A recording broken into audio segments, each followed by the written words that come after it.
Magis Day, my dear students. So again, this is Sir J. M. Pastor, your teacher in Physical Education 3 and 4, or Core 034. So, welcome to our another learning session with me. So for today's session, we are going to discuss everything about mountaineering.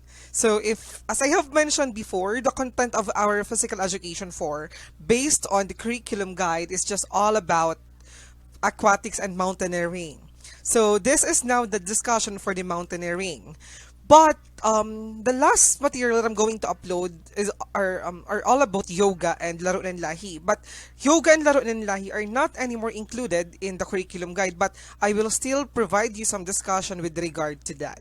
Okay, so I hope that some of you are already starting performing or doing or working on your performance task because that is very needed in our course. So I hope that everyone is okay, and then I hope that everyone is ready to listen and then immerse themselves in understanding mountaineering. Okay, so let's start. So for today's session, this is a quite long session, and I hope that you will still be with me up to the end of our discussion. But anyway, I have a trust on you, my dear students, that you are ready to listen. You have a proper motivation or enough motivation to learn in our course, although we are observing this learning setup. Okay, so before we formally start our session, let us first have our opening prayer. Okay, so let us dispose ourselves in the presence of the Lord. Okay? So, in the name of the Father, and of the Son, and of the Holy Spirit. Amen. Together, let us pray the prayer for generosity, or bukas palad.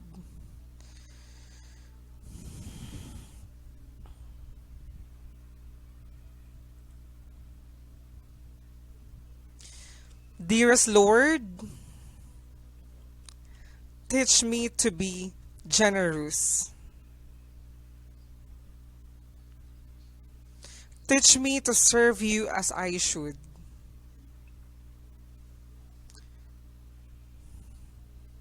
To give and not to count the cost. To fight and not to heed the wounds. To toil and not to seek for rest. To labor and ask not for reward. Save that of knowing that I do your most holy will. In the name of the Father, and of the Son, and the Holy Spirit. Amen. Okay, so thank you so much, my dear students, for being with me into the prayer that we have.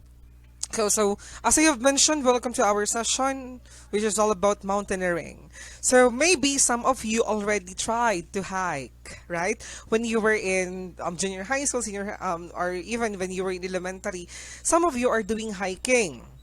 Maybe some of you are really passionate in doing that, and some of you are attending trekking, right? So also maybe some of you are already participated into some activities like camping, right?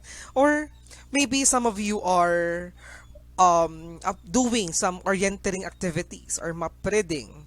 Okay, so those particular elements are the elements of mountaineering, and those are needed in doing mountaineering activities. Okay, so I hope, my dear students, that you will be able to immerse yourself as we discuss mountaineering and then apply what you have learned in your based on how you understand it or based on your experience. Okay, I hope that you can connect that particular experience in the discussion that we are having right now.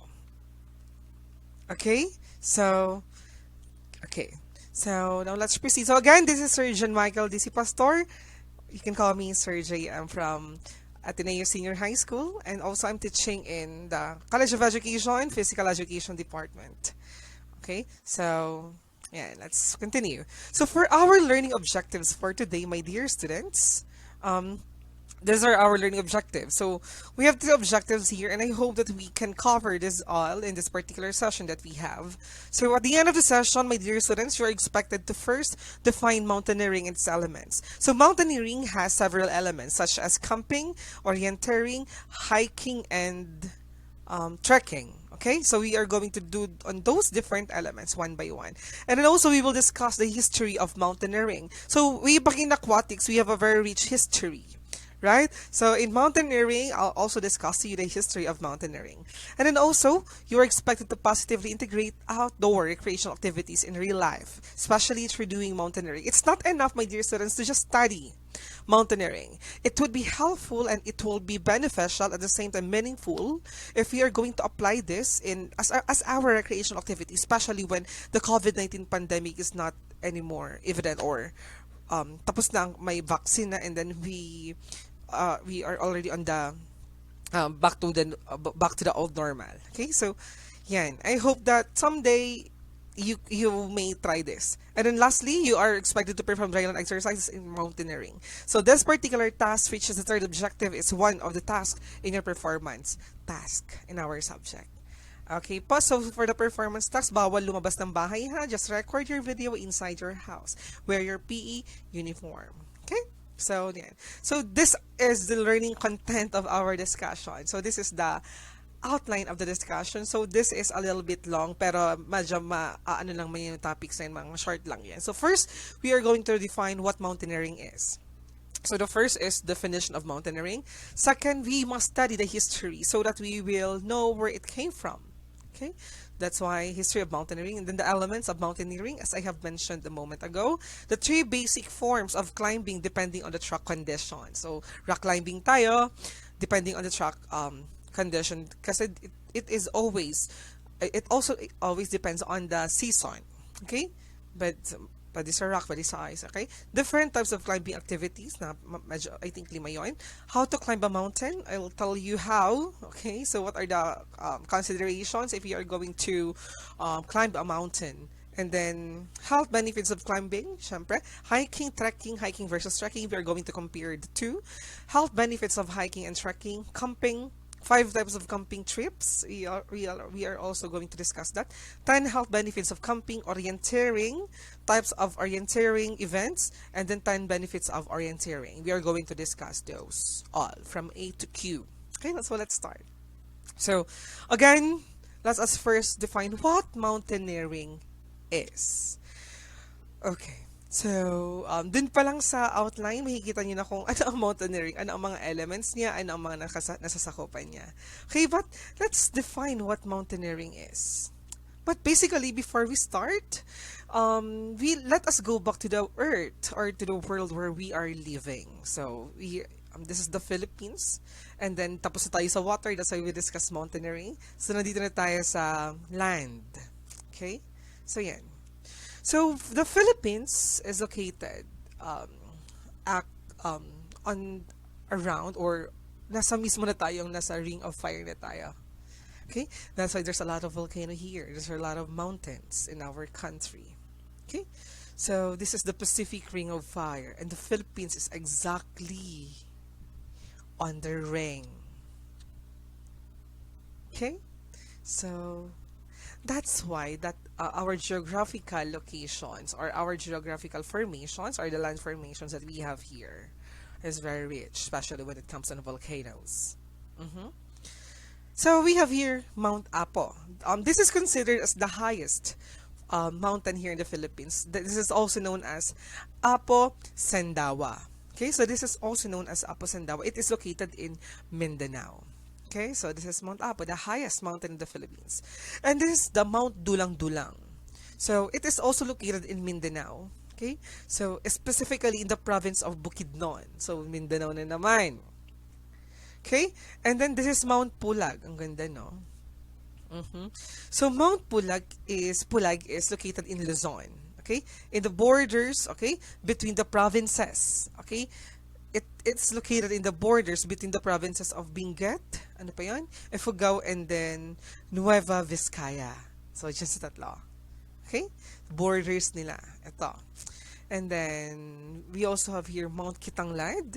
Okay? So, Mount Kitanglad is located in Bukidnon. Okay? It's located in Bukidnon in the province of Mindanao. Okay? So, the next is, we have the Mount Kalatungan. Ang dami-dami talaga natin, tataas pati, di ba? So it is also located in the province of Bukidnon. Mhm. Napakayaman ng Pilipinas sa natural resources sa land formations. Okay? Yan. But be careful hindi lahat ng mountain kailangan or safe i-mountaineering. Okay? Maraming delikado dyan. Okay? For our safety. For example, may mga animals dyan na dangerous, may mga poisonous na plants, and then may mga taong doon nakatira na ang akala sa atin is outsider, then they might harm us. Okay? So, yan. And then another is the Mount Everest agad. Okay, the Mount Everest. Mount Everest is not located in the United States, ha. Kamu na naman, tabi yung mga arais, US na naman. No, it is located in Asia, specifically in Nepal. Okay? Kaya mga mga taong malapit siya is mga Tibetian. Okay? It's not located in the USA, it's located in Nepal, Asia. Okay? That is the highest mountain in the world. Okay? So yan. So, another is the Sierra Madre in the Philippines. Okay, so it is located in north of Cagayan to south of Quezon.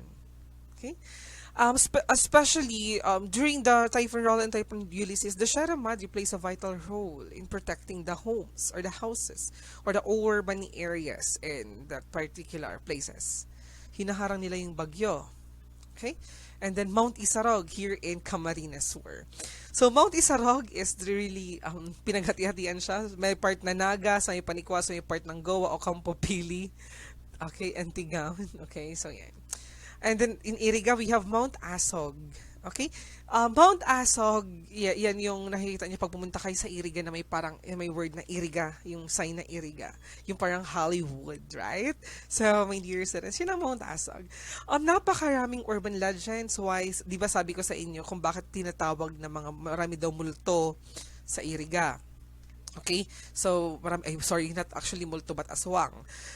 Sabi ko, diba, kapag ang lugar niyo is tinawag na maraming aswang, you have to be proud because that particular city or municipality or that particular place resist to be invaded by the Spaniards. Kasi yung mga Spaniards dati magsabi, ay, huwag kayong pupunta dyan. May multo dyan, may aswang dyan. So, they are creating an element which is against Christianism or Christianity. They are creating some elements or elements which is against Christianity. Yung parang, dapat tayo kay God lang, kay Jesus. Yung mga devil creator or devil elements, yan yung aswang.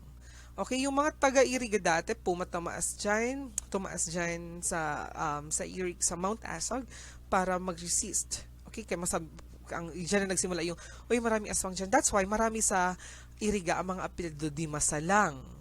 Okay, di masalang. So, it means na hindi siya mapigilan or hindi siya nagpaparesist. Okay, so, hindi siya, napakalakas ng resistance niya, I mean. So, yan. Another is, yan. So, okay, but since we are living here in Bicol, or in Camarines Sur, or in the Philippines, since there's a lot of mountains, we are also prone to landslides. And kapag may earthquake, delikado. And other disasters that might happen because of our geographical location. Okay? So, yeah, this is very, evident. Every time there is an earthquake or typhoon or even any natural disastrous events that are happening. So, yeah. So, I hope that at least you already have an idea where to start in defining what mountaineering is because those pictures tell us everything about us and our connection when it comes on mountaineering. Okay, so, as defined, when we say, my dear students, mountaineering, it is a highly popular, okay, take note of this word, highly popular activity obtaining robust measures of participation is difficult due to the nature of the activities and the absence of any normal registration. This is considered a highly popular activity. Kaya baga hiking tayo, trekking tayo, or camping tayo, or orienteering tayo. So, the activities under mountaineering are frequently done by the people. That's why it is very highly popular. Okay? Well, mountaineering is a walking activity. Yes, that's correct. It is a walking activity. Okay, take note of that. This is a walking activity. At certain levels, it can be considered as vigorous form activity. Vigorous siya. So, it means na medyo hard na siya. Okay? Nakakapagod talaga to. It's a very good workout anyway. Okay, so that's what mountaineering is. Another mountaineering is a kind of sport. Bubulol na ako. Mountaineering is a kind of sport. Yes, it is a sport because there's a lot of competitions, there's a lot of organization or federation that will say that mountaineering is a sport. And also it is a profession. There are some professionals who are making money who consider mountaineering as their bread and butter or their job. And then also, there are some people who just do mountaineering for recreation. Halimbawa tayo, kapag pagod na tayo, instead, ay hindi na wag naman tayo biking, pagod na ako magpedal, lakad naman tayo, hiking naman tayo, or let's do mountaineering, or rock climbing tayo, or let's do some activities na parallel sa mountaineering. Okay? So, yan. It is a sport. Mountaineering is a sport. At the same time, it is also a profession. And then a recreation. Okay? Of climbing or group up or going, sorry, or going up mountains. Yan, pag-akyat sa bundok o pagpunta sa bundok through hiking. Okay? So that what mountaineering is. Okay, so it is more challenging form of hiking where one must trek on higher altitudes. Pataas talaga or sometimes medyo pababa din. Although the toughest, this outdoor activity is also the most fulfilling. Most fulfilling siya because you will be able to encounter a lot of people or a lot of things in along your way. And then after mong mapagod sa kakaakyat, pagpunta mo sa top, make it drop, charot. Pagpunta mo dun sa sa taas, makikita mo kung paano kaganda yung view. Okay? You are going to see how beautiful the view is. That's why it's very fulfilling. Okay? So, yan.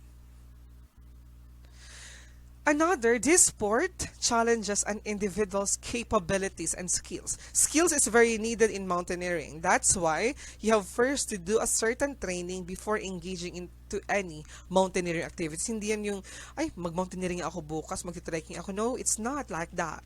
It's not that way. You must first train, condition your body so that along the way you are ready. You are not going to experience fatigue or any things that we have to avoid in doing mountaineering. Okay?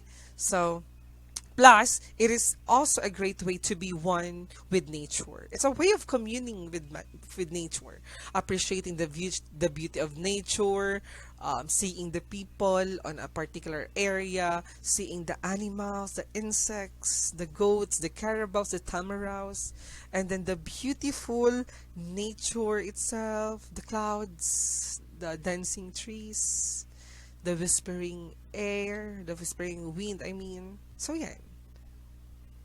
It's a way to communicate with nature, to appreciate the beauty of nature, to have an idea that we should preserve nature because it is very beautiful. Okay? So, yeah. Mountaineers also find climbing as a form of relaxation and exercise. That's correct. There's a lot of people who are doing mountaineering or mountain climbing as a form of relaxation. Yan ang stress booster nila. Yan ang pampawala ng stress nila. And an exercise. Syempre, we cannot blame that since it's a very rigorous activity, it is a form of exercise. Okay, so you can do that for relaxation and then for exercise. And then also do not forget that mountaineering is a way, okay, to be one with nature, to communicate with nature, to appreciate nature. Okay, so let's continue. Mountaineering. The Philippines is an archipelago composed of thousands of big and small islands surrounded by ocean and seas. That's why, when we discuss aquatics, di ba sabi ko sa inyo, we are an archipelago. So, tapos na tayo sa water, we are now on the land. And mountaineering is a very good activity in land. Okay? So, yan. Huge and tall mountains are present in our country. Dito pa lang sa Bicol, sa Naga, we have, or sa country, we have the Mount Isarog. Hills. Maraming hills dito, especially in Albay. Valleys, volcanoes. Albay, Mayon. And even, another land formation make up these islands with equal panoramic beauty created by our Almighty. So, this beautiful formations, land formations, and syempre in water, water formations are very panoramic. So it means that it is very beautiful because it was created by God. That's why we must appreciate it and we must engage and maximize those things to do our physical activities for self-preservation and for the preservation of nature. Since you are doing mountaineering, make sure that along the way, hindi kayo naglalakad ka naman nga. Ay, gumawa na ako ng mountaineering. Tapos lahat ng inaano mo, kinakain mo, tinatapon mo lang kung saan-saan dyan. You are destroying it. Stop doing mountaineering na. Okay? Bago ka mag-mountaineering, ha? Make sure na you have a discipline to yourself with regard to proper waste disposal or proper solid waste management. Hindi nagmamountaineering, tapon ka sa naman ng tapon dyan. Okay? So, you must appreciate and be with nature. Okay? In doing mountaineering. Okay? I hope that you're still learning. So, according to the Philippine Mountaineering Club or PMC, there are 133 registered mountaineering groups across the country today. In the here in Naga City, based on what I know, we still have Kadlagan, and then in Ateneo we have Daudak Hagahag. Okay, so that is a mountaineering club. But here in the Philippines, we have 133 registered mountaineering groups. So it means, my dear students, that mountaineering is really a very good activity in our country. Okay, so it is a very good outdoor recreational activity. So we must, since we already have the resources, we have a lot of panoramic mountains here in the Philippines, we must maximize that for our fitness, okay, for enjoyment and for recreational purposes. Okay, so another, mountaineering is sometimes called as mountain climbing. Okay, syempre, it is a sport or a recreational activity or a profession, even as we have mentioned a moment ago, activity that aims or attempts to reach the highest points in the mountainous regions. Okay, so yan. Activity that aims or attempts to reach the highest points in the mountainous regions, or it's all about, it depends on you and if you want to reach the summit or the peak of a certain mountain.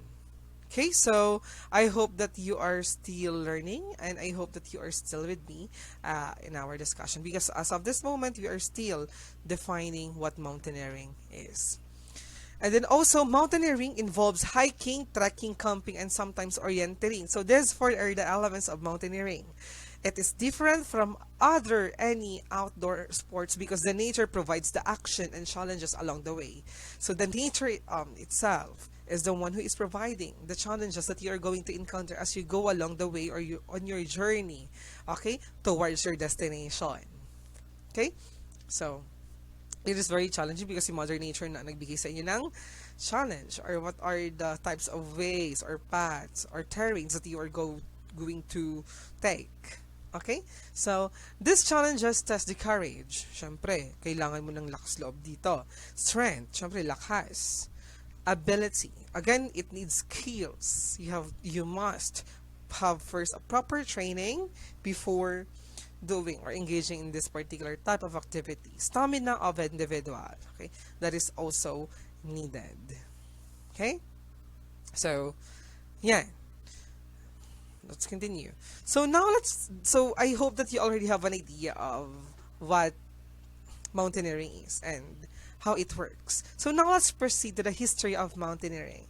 It is very important, my dear students, for you to know where it came from and who are the people behind it, specifically in the Philippines or even in abroad or in any country or even in the ancient times. Okay, so everything has a particular history because nothing exists without history. Okay, without story that can be told about that particular element or about that particular thing or idea. So, mountaineering, I'm so sorry if, I'm sorry. Give me a moment. How to erase this? Okay, so mountaineering is old as the earth or as old as human life. Noon pa man, there are already people, there are already species, there are already creation created by God who are doing mountaineering. Yes, especially that our world is composed of mountains. Okay? When it became a passion of the outer sea and of the adventurous minded in the 19th century, many people would climb just for pleasure. They are just doing it for recreation, for a particular pleasure that they want to feel. Gusto lang nila. For the sheer thrill of conquering peaks near and far. So yan, it's a stage of exploration during the 19th century. Today, climbers have the comfort of having the most advanced equipment and gear at their disposal. Noon dati, wala, kahoy lang. But now there's already advanced equipment that climbers are using just to attend or do mountaineering activities. Okay? In contrast, men in ancient times had to rely on their feet, their legs, their arms, and their hands, and their wrists, and their wits to climb mountains. Ito sila. So, dati nagagamit naman na sila ng stick. Okay? So, yan. Most of these resilient fellows living and subsisting on higher ground or on a high ground had no option but to learn the ascent, peaks of differing heights and varying difficulties for their very survival depend on mastering the mountains. Yan, they only rely on themselves. These old climbing techniques are still very much relevant today, as well as being utterly reliable and safe, but the 21st century mountaineers has the added advantage of depending on the high-tech safety equipment. Kaya napaka-high-tech na. Napaka-maraming safer na equipment na magagamit natin compared noon. Okay? So, yan. Closer home, the Himalayan Mountaineering Institute has played a big part in the conquest of the Greater Himalayas. So, Himalayas mountain range. Okay? So, yan ang napakahaba daw na ano. And then, the Himalayan Mountaineering Institute, syempre, sila na yung nakapag-conquer sa lugar na yon. Okay? Many of the planet's mountaineering greats have tested their skills and earned their name in the Himalayan Theater of Dreams, considered the ultimate arena for climbing into Shast. So, the Himalayan mountain ranges is the place where the people conquer their dreams or their passion or their particular ano yung parang gusto nila may patunayan sila. That's why the Himalayan Theater of Dreams, okay? Marami nakilala doon. And then that is the only arena or that particular mountains are considered as an arena for climbing enthusiasts. Lahat sila may gusto mapatunayan because that is a very challenging terrain or place where you can climb or do mountaineering activities. Okay? So, let's proceed to the history of mountaineering in the Bible. Okay, so the most inspiring story in the Bible about hiking and mountaineering was when the Israelites left Egypt. Do you still remember that in Exodus?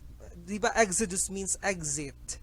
Okay? Going to the promised land led by Moses. Diba nag-mountaineering sila doon. According to the book of Exodus, the Israelites walked for 3 months to reach the wilderness of Sinai and camp a while. Okay? Sinai. Okay? So the book of Exodus means exit. They are being headed by Moses. They go out of Egypt to go to the promised land. Right? So what they did for 3 months is what we call mountaineering. They did camping. Syempre, they did hiking. They have to climb mountains just to go to the promised land. And then what they actually did is trekking. Kapag nag-trekking ka, automatically nag-hiking ka na. And then orienteering. They cannot go to the promised land if they don't have any map at all. If they did not use the maps. Okay? So, even in Bible, in the Old Testament, there is already a particular account where the people used mountaineering. Okay? So, yeah. So, for the first recorded mountaineers is Antoine de Ville, Lord of Dumjolien and Biapre. Okay, so he climbed the Mount Aigle Varcours Plateau of French Alps. So he is one of the founders of mountaineering based on our history. And then also we have that is during the 1492. Tagal-tagal na.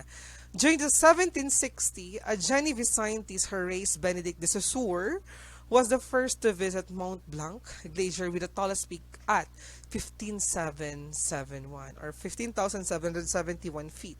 So you must take note of this particular figure. Okay, so it is 15,771 feet. That is so tall, and you can see that on the particular picture that I am presenting. Okay, mountaineering became a sport that time when he offered a prize for the first person to send to Mount Blanc. And then maybe some of you taas touch on 15,771, Horace Benedict de Saussure was able to do that, and then he offered a certain price. And then since napakataas niyan, do you think there's a particular person who beat that or also do what he did? Yes, and that is after 25 years. Okay, there's a particular doctor named as Michael Gabriel Packard. He reached the peak in 1786 and henceforth claimed the prize. But that was after 25 years. Okay, so it means that it's not easy. The Alpine summit has been scaled already and more climbers began to seek more. So, napakarami ng mga climbing enthusiasts or mountaineering enthusiasts. Difficult routes have been ascended by some. Okay, napakarami ng ruta. Okay, climbers from a different country started to arouse and took the challenge in climbing more mountains. So, yan, nakilala na 1760 ang mountaineering talaga. Okay, but in the context of Philippine history, okay, the view of Philippine history in mountaineering is this. So, before, although there's a lot of mountains in our country, mountaineering is not a very evident activity because it was only introduced to us by the University of the Philippines, or UP. Okay, so the UP was the first one who introduced mountaineering in our country. So the most recorded climbing in the Philippines was in 1980s, when the international scene of mountain and rock climbing was used as recreational activity. So nagsimula pa siya dito hindi as a sport, but what? As a recreational activity. So the UP or the University of the Philippines pioneered the rock climbing in the country following the self-developed manual based on Alan Blackshaw handbook. May pinagbasehan pa tayo. They first climbed Mount Matutungil in Batangas, then Rodriguez, Rizal. Okay? So, yan. And then also, UP or the University of the Philippines Mountaineers set up the first artificial climbing facilities together with the Habagat Outdoor Shop from Cebu. Dito sa atin, Kadlagan data, di ba? Yung Kadlagan dyan sa may Ramayda, sa may sentro, yung sa may DADS na ngayon, sa sentro lang ha, sa may Ramayda, sa may Silitlaing, sa may BDO, alam niyo yun? Dati may Kadlagan dyan. And then meron din dyan ng climbing facility, rock climbing facility. They used the 70 feet, taas nun, 70 feet, medyo mataas, High Main University Library building a wall as practice area for rock climbing. So they maximize the resources, my dear students. So another is the Sports Climbing Association of the Philippines or SCAPI. The Sports Climbing Association of the Philippines, ganito yung nasa may yan nasa picture, ganyan yung nasa may Ramayda, yung sa may Kadlagan, sa harap ng Kadlagan. The Sport Climbing Association of the Philippines, Incorporated, known as CAPI, was formed to link various groups of climbers across the country. Okay? Pinag-isa-isa nila. But, maybe some of you are asking, who is the first Filipino who climbed in the Mount Everest? And that is Dale Abenojar. So, the first person reached the summit of Mount Everest. This was on May 15, 2006, take note of the date, around 10:45 in the morning. It was certified by Mountaineering Association of Tibet of the Autonomous Region of People's Republic of China. Okay? So, Mr. Abenojar reached the altitude of 8,844.43 feet of Mount Everest. The altitude of 8,844, napakataas na yan. Pero yung kanina si Saussure, di ba? Na may part doon, it's 15,000 plus. Okay, so yan. So, I hope that at least you already have an idea of the history of mountaineering. Right? So, now let's proceed to the elements of mountaineering.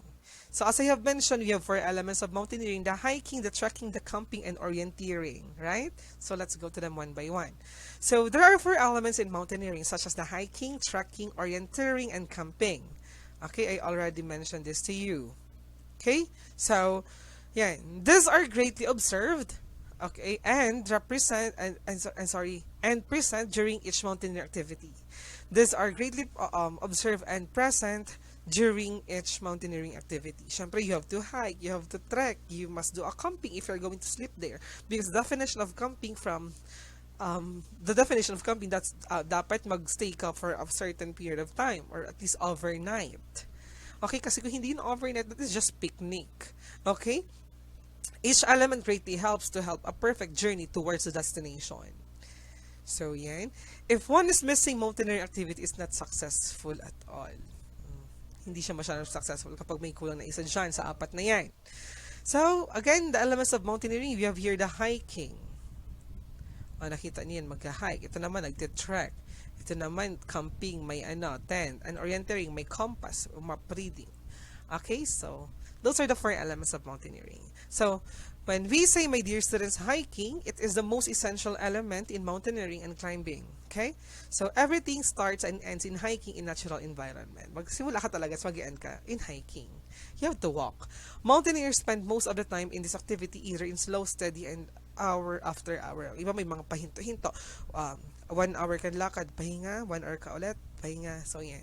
It depends on your pacing. Well, on the other hand, we have the trekking, a recreational activity that combines hiking and camping in a single trip. Okay? So, yan. Pinaghalo siyang trekking, hiking and then camping. A trekker carries supplies and equipment enough to survive on the trip. Marami silang dala because pang matagalan sila kasi may camping nga. They have to sleep in a certain area then continue walking after a certain night. Next is camping. Ganda-ganda. Charot. Ang ganda-ganda ng picture. It is an outdoor activity. When we say camping, it's an outdoor activity that involves overnight stay with a tent or any shelter away from home. So, it should be away from home ha, medyo malayo sa bahay or malayo talaga sa bahay. Okay po?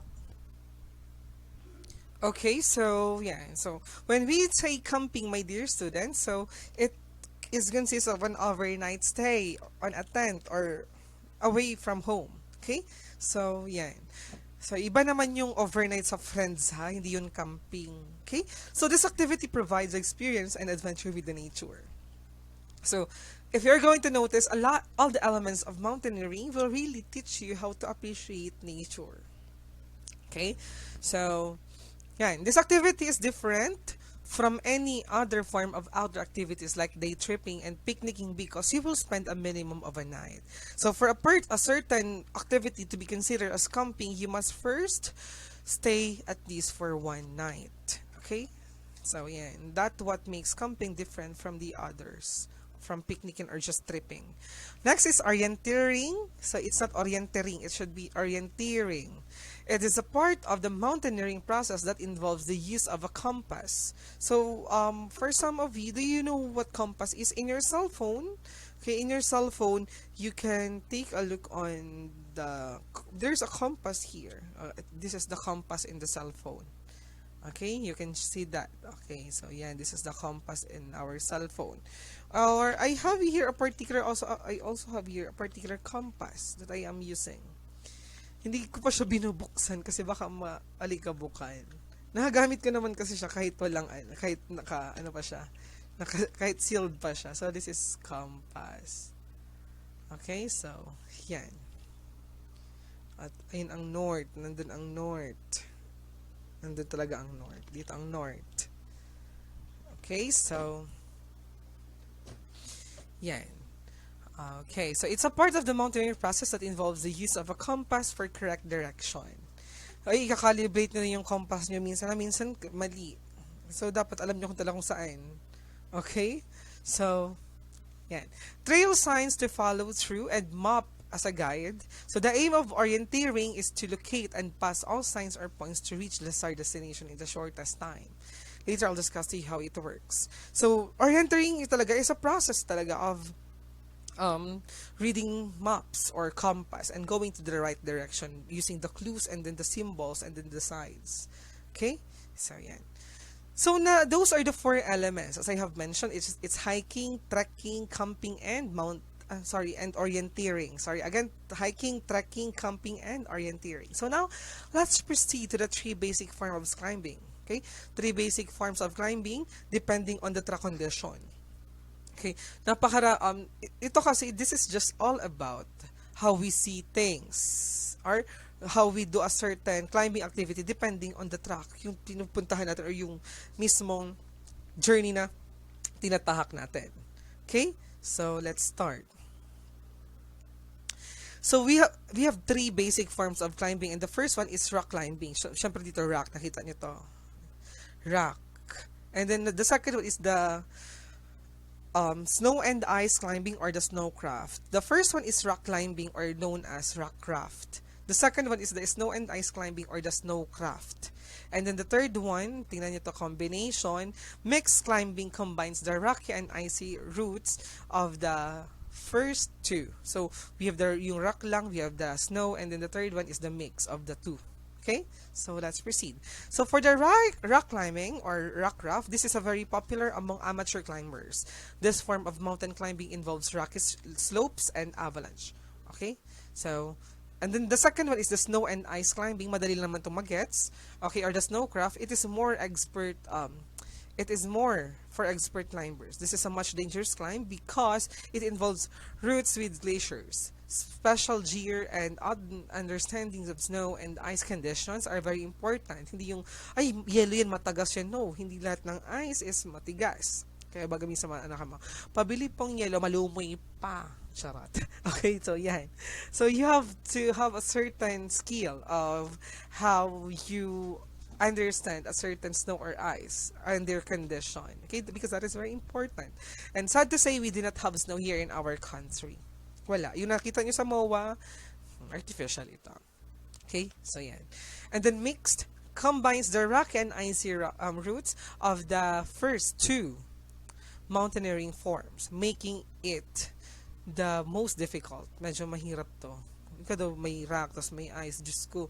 The hazardous rock one will have to face in this climb requires the mountaineer to have enough training experience. It's not easy. Kapag hilaw pa, kapag ka pa, you cannot do this particular climbing activity. Any climbing activity is very dangerous, so you must first have a certain training on doing those things. Hindi yun, ay, mountain climbing tayo bukas. Ay, Diyos ko, nagkahurulog ka na duday. Patawari kita. Okay, so it requires training. It requires a certain skill. You must first develop or enhance the skill that you have before doing or engaging into any mountaineering activity or into any climbing activity. So for the condition, you have three. As I have mentioned, the first one is the rock climbing or rock craft. The second one is the snow and ice climbing or the snowcraft, and then the last one is the mixed climbing, which is combines the rocky and icy routes are the first two. Okay, so yeah, so give me a moment. So let's proceed. So now let's proceed to the different types of climbing activity. The different types of climbing activity will just depends on how do you do a certain climbing activity. Okay, we have here 6.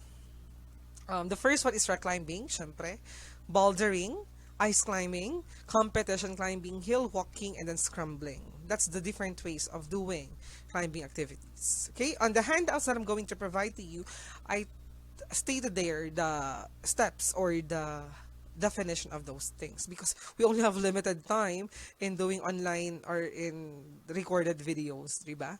Second one, how to climb a mountain. Okay, now let me show you how to climb a certain mountain. Ano yung mga dapat isalang-alang, and then the 10 steps how to climb that. Okay, so the first one is do your research. Pinakauna yan ha, do your research. Hindi yun, mountain climbing tayo bukas. Ay, Diyos ko, hindi lang mo nag-research. Okay, so pag uli digdi, tuog na ta ni relipot.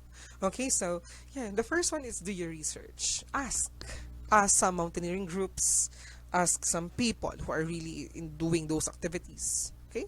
And then the second one is assess your mental strength. Yung iba dyan may mga phobia, may mga acrophobia. Acrophobic ang iba dyan, takot sa heights. Okay? Even me, takot ako sa heights. Okay? So, yan. Assess your mental strength. Okay? So, third is to get fit. Yeah, you must be fit enough to do those things. And then acquire the gear. Okay, dapat may protection, may equipment ka. Learn about mountaineering ethics. Okay, but dapat matutuhan mo yan. May mga etiquettes tayong i-consider. And then number 6, get training. Magte-train ka na. And then 7, plan your first climb. Okay, magplano. And then keep improving your skills and trying harder mountain climbs. And then 9th, find a good guide. Number 10, prepare for a trip. Dapat handa ka. And then understand what is involved on arrival of the mountain. Ask the people who already reached that particular summit or peak so that you will know what to expect. And then begin climbing and then descend with plenty of time to get back safely. Kahit ang tagal-tagal, basta safe, okay lang yan. That's the most what important is hindi naman important kung paano mo siya kabilis na akyat. What important is nakabalik ka ng ligtas. Okay po? So, those are the things that you have to remember in climbing a mountain. So now, let me discuss to you the benefits of climbing. Climbing uses, there are two main aspects of health which climbing can give benefits. The first one is the physical health and the second one is the mental health. Now let's proceed first with the health benefits of climbing on our physical health. So climbing uses lots of muscle groups. That's why it's an exercise, both in upper and lower body. Okay? Siyempre, sa upper mo, kailangan mong maghawak. Sa paa mo, kailangan mong maglakad. Right? Your back, abdominal, and leg muscles all get exercise as well as your fingers, shoulders, and arms. Okay? So, yan. Regular climbing can improve stamina and endurance as well as muscle strength. Okay po? So, regular climbing can improve your stamina, your endurance, as well as your muscle strength. And then yan. In addition, all the reaching and stretching for hose improve flexibility and agility. All the stretching. Okay? Yan. And then thus the exercise or the mountaineering itself or climbing itself improves flexibility and agility. So getting out and about in the doors, walking to reach the crag you wish to climb on is also good aerobic exercise. It's an aerobic exercise. So those are the benefits in the physical health. So marami pa yan. Okay? So for the mental health and well-being, it improves your self-esteem, mental agility, and self-awareness. Self-esteem because, syempre, once you accomplish that particular mountain na, ay, naakyat ko yun, syempre, may pride ka na, diba? Yung self-esteem mo tataas, yung self-efficacy mo, diba? So that, malalaman mo na yung self-worth mo, charot. Okay, so, self-esteem lang pinag-usapan natin na. No, so yan, self-esteem, tataas na yun mo. Mental agility, syempre, kapag nasa survival ka, kapag nasa lugar hindi mo alam kung nasaan ka patungo, dapat yung mental agility mo is very nice. And then self-awareness. It is a great stress buster and a full body workout, as I have mentioned a moment ago. So it is a good for general well-being. Okay po, so it's very good in general well-being. Climbing requires a lot of problem solving, mental concentration, and focus. So it helps sharpen your brain. Okay, it will really sharpen your brain. A lot of people climbing requires a lot of problem solving, syempre. It's a form of survival anyway. Mental concentration and focus, so it helps sharpen your brain. A lot of people like it as it allows you to escape everyday worries and just focus on the climb. Diba? Napakagaling ito ang stress buster. It also can give a great sense of achievement. Okay po? So, although injuries and accidents are common in mountaineering, we cannot really avoid that. An enjoyable climb is still possible. Okay? Kahit na-injured na, labon pa din. It's okay. Basta't kaya pa. Problems could be avoided through preparations and proper training. As I have mentioned, do your research, get trained, and the one that I mentioned a moment ago. And good physical condition. It is also best to climb mountains in groups as one could lend a hand to the team when something unexpected happen. You can enjoy this mountaineering activity or climbing activity when you are with your friends or groups. Hindi yung, so ikasapalim, tinarolod mo, nagbalik duman sa PH, just kinaduday. Okay, so yan. Moreover, experience is still the best teacher, even in mountain climbing. Okay? Kahit na nakapag-research siya, kahit na experience pa din, ang matuturo sa'yo ng comprehensive. Okay? So, yan. So now let's go to the elements, on each element, one by one. So, hiking. So hiking is a natural exercise that promotes physical fitness. Sinabi ko na to kanina, it is economical and convenient, pero papaano natin, dadaan lang natin to. Okay? It is economical and convenient and requires no special equipment. Just your shoes. Okay, your water. Hiking is simply walking for recreational purposes. Yan lang. In short, in hiking, the journey is more important than the destination. Yung journey ang pinaka-importante dyan, hindi yung destination. Yung sa trekking, mas important yung destination kasi you spend number of days para makapunta sa destination na to. Yun, nagpara-hike ka ng ilang araw, nagcamping ka, natulog ka, okay, nag-orienteering ka. So yan, ang hiking, no, it's the journey. Okay? So yan. Hiking could be your average Sunday walk through the park, okay? It can be like that, or it could be a 3-week expedition through the Cordillera Mountain Range. O, diba? This is the Cordillera Mountain Range. Sabi daw, 3 weeks daw dito dapat kung mag-hike ka. Okay? Hiking is a recreational activity where we walk because we want to, not because we have to. So that is the principle in hiking. We walk because we want. The intention depends on you or coming from you, not because you are required to. Okay? Hindi yung required ka, kaya ka nag-hiking, but nag-hiking ka because gusto mo. The journey is more important than the destination. The reason we make this journey varies from a person to person and from occasion to occasion. Okay?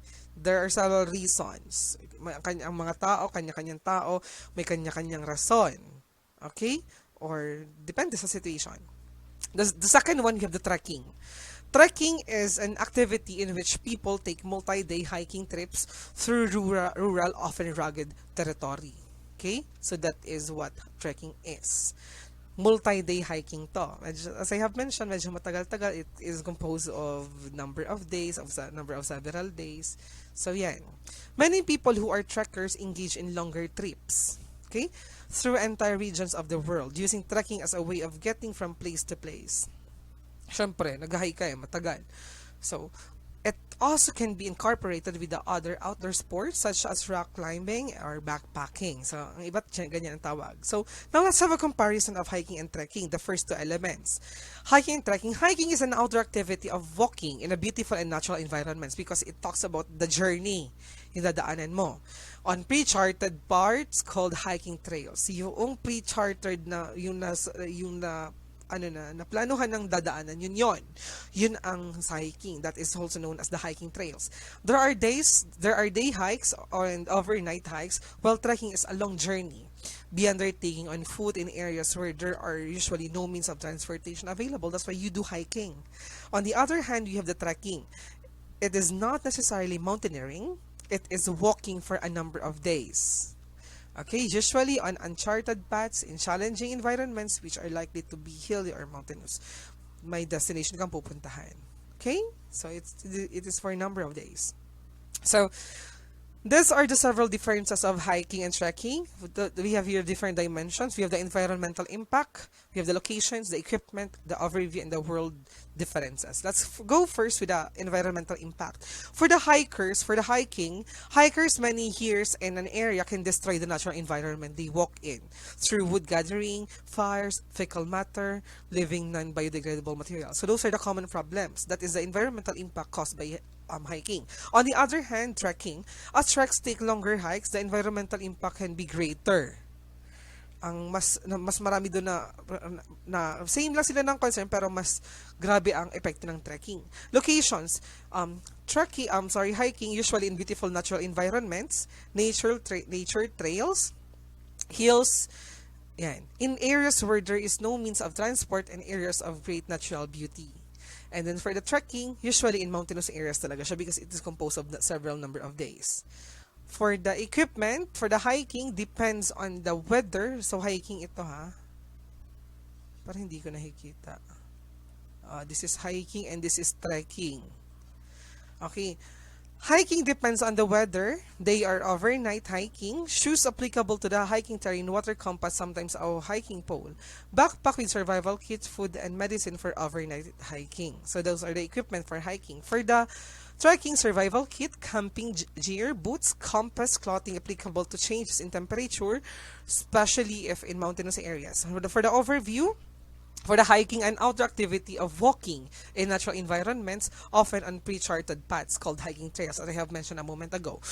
On the other hand, we have for the trekking, a long journey on non-designed paths. Non-designed talaga siya. Bahala na kung sino ano siya, makakasalubong. Which could last several days and could be challenging. It is more intense and energetic than hiking. And then for the worldwide differences, hiking, so this is again hiking. Saan yung ano ko? Okay, hiking, and this is the trekking. It is called by different names around the world. So hiking is also known as tramping in New Zealand, bushwalking in Australia, and trekking in Nepal, diba? And then trekking is known as backpacking, but should not be confused with mountaineering because trekking itself is just a particular element of mountaineering. So now let's proceed to the health benefits of hiking and mountaineering. The first one is cardiovascular strength, and we define cardiovascular strength as the capacity of or the cardiovascular endurance, the capacity of our body to deliver oxygen into different organic systems. Second, weight loss. We cannot deny that that is an exercise. Builds a robust heart, cleanses the lungs, builds strong bones, agile muscles, and then calm mind and excellent focus. Interval training, new look on workout, and then some mental benefits. Now let's proceed to the camping. So, I know, maybe you know this particular guy. This is my childhood hero because kung wala ata to, mamamatay ako sa pagka-bored nung bata pa ako. So, this is Mr. Bean. Do you still remember the episode where a witch, he do a certain camping, yung magpipicture-picture ata siya noon?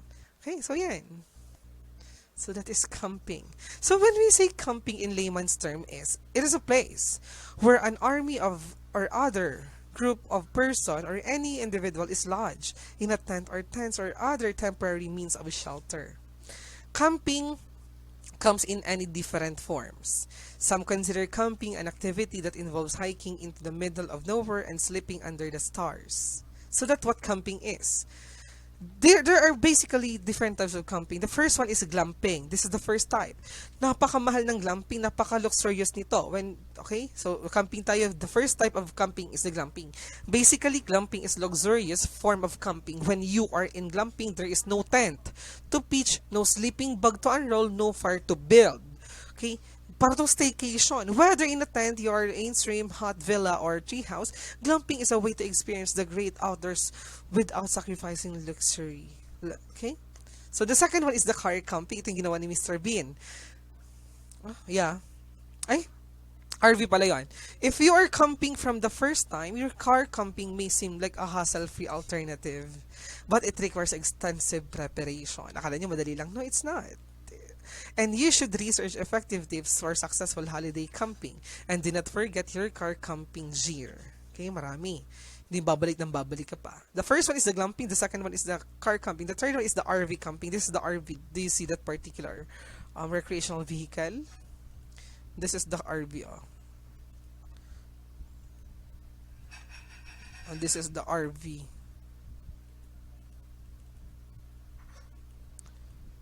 Okay, what is happening? This is the RV. Basta nakikita nyo naman, diba? So, similar to glampers, recreational vehicle RV campers love the comfort of home. Ayan, sa glamping kasi parang sa bahay ka lang, pero camping ka nga sa ibang lugar. Okay, so yan.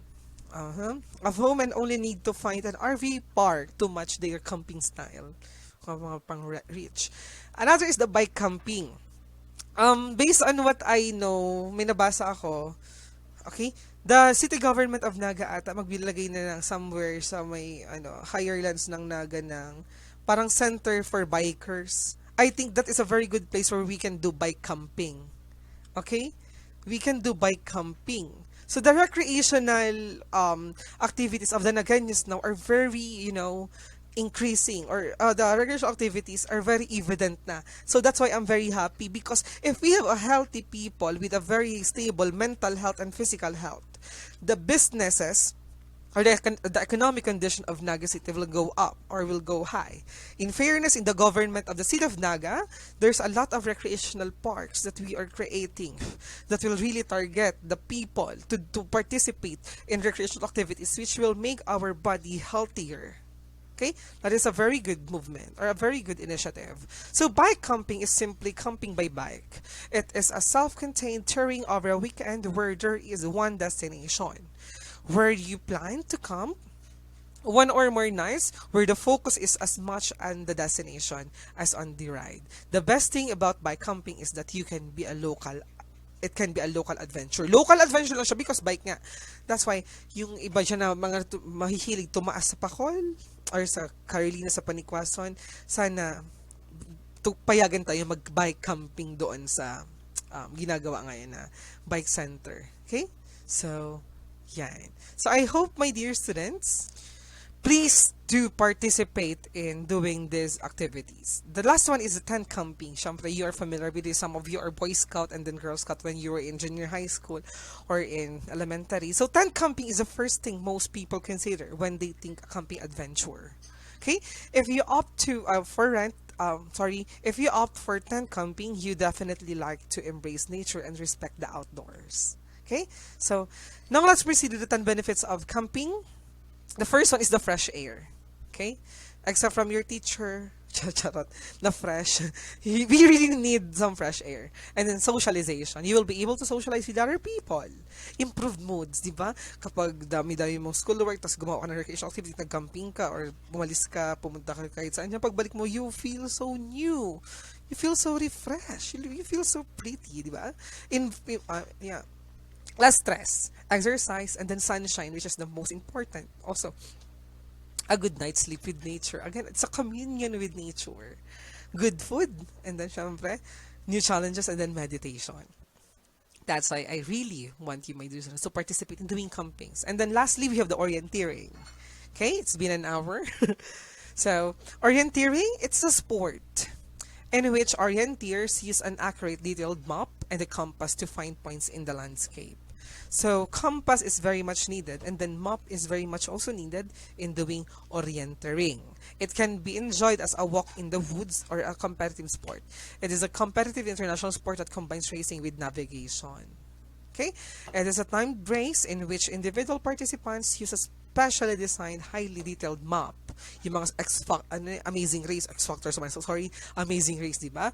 Map to select routes and navigate through diverse and often unfamiliar terrain and visit control points in sequence. So that's what orienteering is. So orienteering may be presented in many forms. However, there are two major types, the cross-country and score.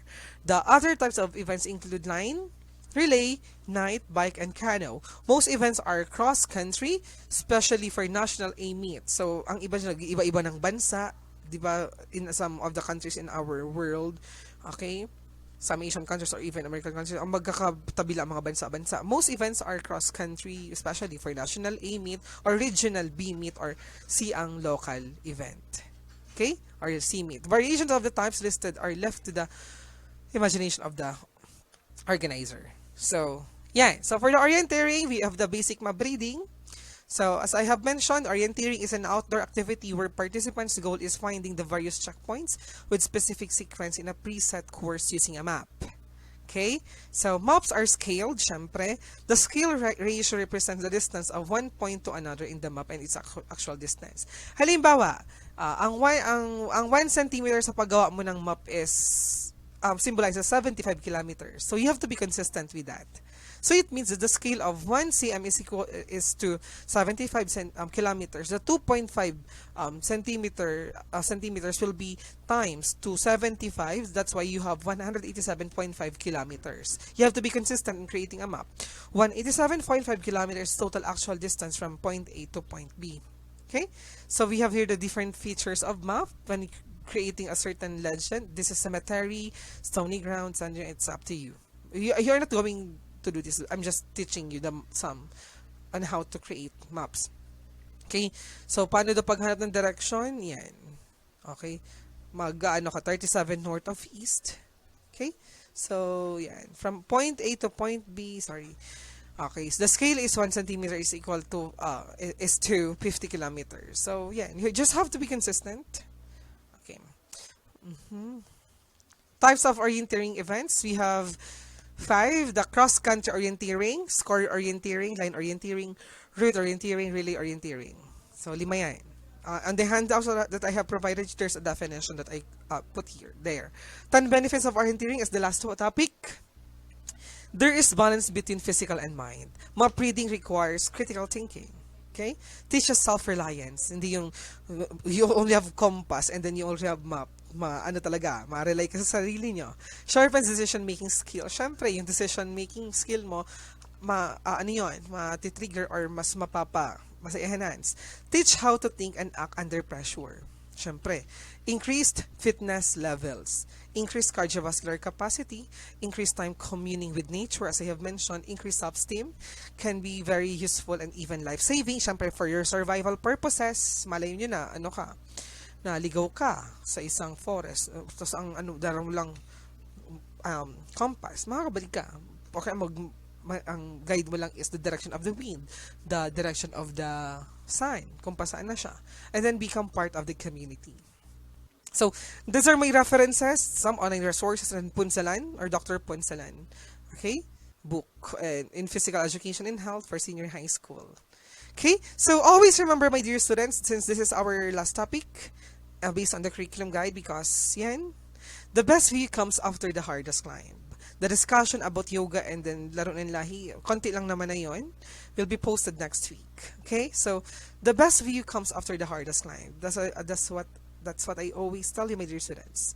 For you to reach success, you must invest and you must exert effort. And it's not the mountain that we conquer, but ourselves. Okay? So, ang kalaban natin palagi ay ang ating sarili. Okay? It's not the mountain that we conquer, but ourselves. So again, start moving for yourself. Okay? And then, that's all. So, just a conclusion before I formally say goodbye for the end of the session. You know, we have different mountains to take, and it's up to you if you are going to finish that. So, again, this is Sir J. M. Pastor, and I hope that you learned something for today.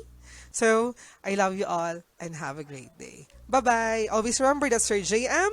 and God loves you, and I am with you, although we are doing a synchronous session. Okay? Goodbye. I love you all. Bye. Bye-bye. Love you, love you. Love you all. Bye-bye.